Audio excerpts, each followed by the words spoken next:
Look at that picture, bro. Like, that's a face of, wow, you guys caught me? Well, let me out. I don't think she even knows what the fuck she did wrong. I don't even think she knows she's looking at the 10 years. Subscribe to this channel. In case you are watching this channel and you have not subscribed. As a final story that I want to cover today, it's regarding a TikToker. And these are the moments. Obviously, people are insane on TikTok. I say that all the time. It fosters insanity. It is an online insane asylum. I will never have a TikTok account. I am sorry. Catch me everywhere else.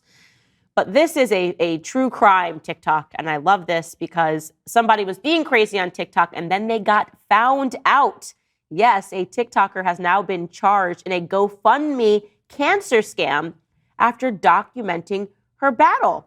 This is a 19-year-old woman.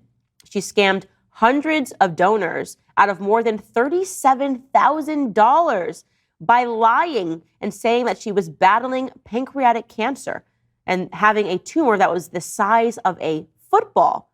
This woman's name is Madison. She goes by Maddie Russo, and she was arrested on January 23rd on a first-degree theft charge, a felony which is punishable in Iowa by up to 10 years in prison. So, 10 years. I was thinking in my head like $37,000 is not enough for a year worth of prison time, and I was assuming that it'd be a little bit more, like 3 to 5 years. 10 years, boy, definitely not worth $37,000. That means that she just made $3,700 a year for her crime. That is crazy, dog. There's no way she's gonna get 10 years. I'm sure she'll get fucking like a year, maybe 3 with probation, and have this on her name for the rest of her life. But dog, 10 years is a lot to be looking at. That is scary. I mean, she deserves it, but at the same time, like, dog, you are ignorant. So let's hear Maddie Russo in her own words. Take a listen.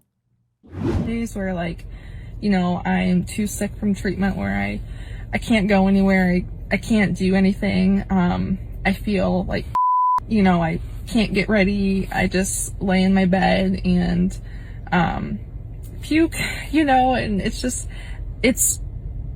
extremely physically exhausting, but also the mental part of it, I think it's 10 times worse. And I think anybody that has struggled with anything when it comes to kind of like their mental health, people say it is a lot worse, and I can fully attest to that. It's so true.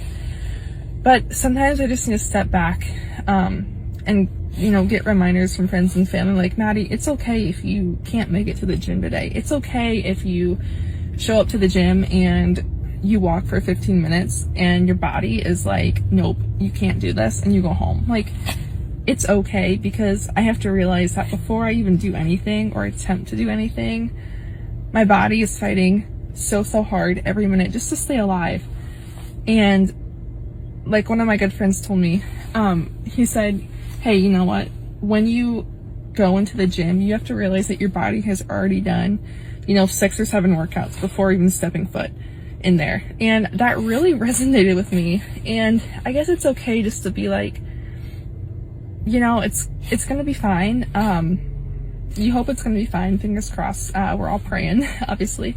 But I just need to learn that, you know, I can't be Superwoman every day. I can't be kind of like the old Maddie that I used to be. I can try. I can look like the old Maddie, but I'm just trying every day. This is that pretty bitch mentality, that pretty bitch princess mentality. There's no other way that I can't see any other reasons on why she thought this would be a good idea. How fucking dumb are you? And then another thing, like, she couldn't even squeeze out one tear. Couldn't even make her eyes watery. She couldn't do nothing. Like, her emotion was that little crackle in her voice. Man, people, I mean, I guess I probably fall for it too, because you'd assume, like, why in the fuck would someone lie about cancer? Shit's sad as fuck. Hey, maybe she should go back to being the old Maddie. Maybe the old Maddie wasn't a sociopathic liar on TikTok. I want to know who the old Maddie was, because the new Maddie kind of sucks, for being honest. I mean, imagine after listening to that. She's so much detail here about the mental struggles. In her defense, she clearly is having a mental battle. She's not having a mental battle against cancer treatments, that's for sure. She's having a mental battle that is taking place on TikTok because she needs attention.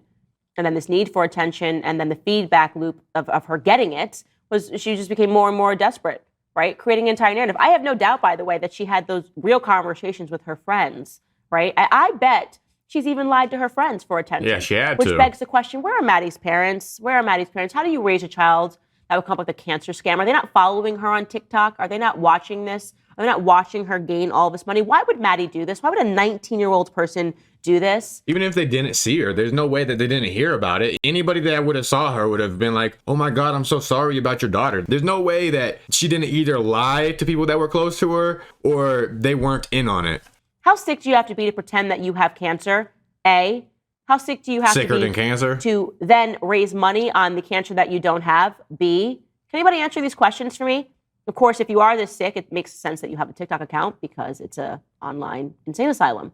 And so it's a perfect place to plug yourself. Now, how did Maddie get caught? Well, the thing about the internet is what they want to sleuth, the internet is going to sleuth. Yeah. And what ended up happening was that medical professionals got wind of her TikTok account and they were following her, realizing that there were a lot of medical discrepancies. She was describing cancer that she had, having stage 2 pancreatic cancer and acute lymphoblastic leukemia.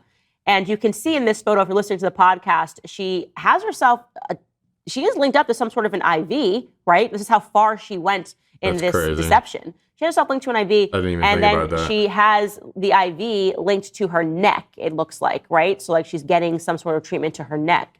And I think she's even got a tube up her nose in this picture, right? So she's talking about, oh, here I am getting my treatment for whatever I have going on. And some medical professionals realize, nope, that's not the treatment you'd get. Or maybe that's not the tube. The place where the tubes are not right here. They sleuthed it and said, no, this is a fraud. Someone's a fraud.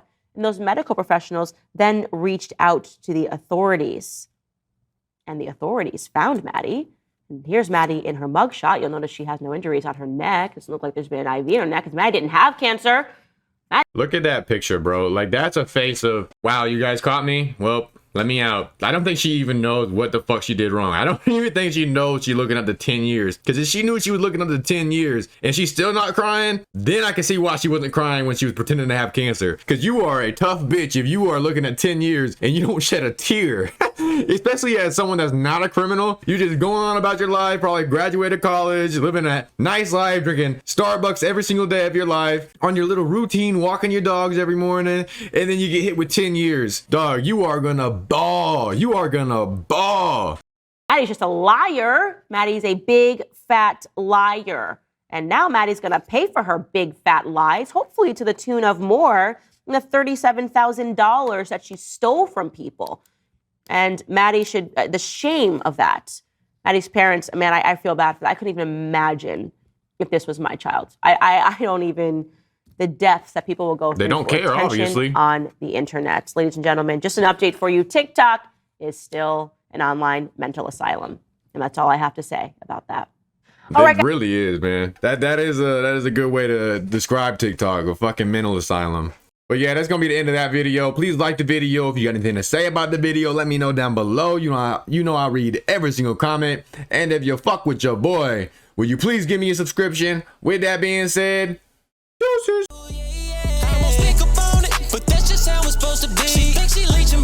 But she won't get nothing from me. Say you love me, I doubt it. I'll fuck around and pay the fee. It's a whole lot of hate up in your eyes and I can see it. Hate all in your eyes and you've been praying on my down.